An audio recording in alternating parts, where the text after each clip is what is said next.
سلامونه، وخت مو په خیر پام وکړئ د دې مهال تازه او مهمو پیښو ته. د افغانستان د بهرنیو چارو سرپرست وزیر د چین او پاکستان له ځانګړي استازو سره په لیدنه کې د دغو دواړو هیوادونو له افغانستان سره سیاسي او اقتصادي اړیکې مهمې بللي او هیله یې څرګنده کړې چې په دې برخو کې به راتلونکي کې هم ښې لاسته راوړنې وشي. د اسلامي امارت د بهرنیو چارو وزارت نن په یو خبرپاڼه کې لیکلي چې د دغه وزارت سرپرست مولوي امیر خان متقي د چین ځانګړی استازی یو شیایونګ او د پاکستان ځانګړی استازی محمد صادق سره په کابل کې لیدلي دي.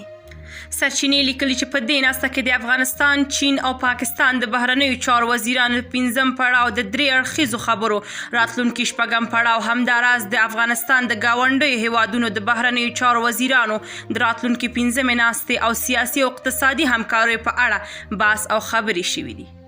متقي له افغانستان سره د چین او پاکستان سیاسي او اقتصادي اړیکې مهمې بللي او هیلهمندي یې ښودلې چې په دې راتلونکي به هم په دې برخو کې ښه پرمختګ وشي. د افغانستان د بهرنیو چارو وزارت ویلي چې په دې ناسته کې د چین او پاکستان ځانګړو استازو له افغانستان سره د ښې ګاونډیتوب او متقابل احترام پر بنسټ د 2 اړخیزو اړیکو د پراخولو ژمنه کړې ده. د بهرنیو چارو وزارت د معلوماتو له مخې د بحثونو په پایله کې 3 واړو خواو موافقه وکړه. د بهرنیو چارو وزارت د معلوماتو له مخې د بحثونو په پایله کې 3 واړو خواو موافقه وکړه چې د 3 واړو هیوادونو د بهرنیو چارو وزیرانو 6مه ناسته به په کابل کې ترسره شي او افغانستان به د خپلو ګاونډیو هیوادونو د بهرنیو چارو وزیرانو د راتلونکي ناستې د ترسره کولو لپاره هم چمتووالی ونیسي.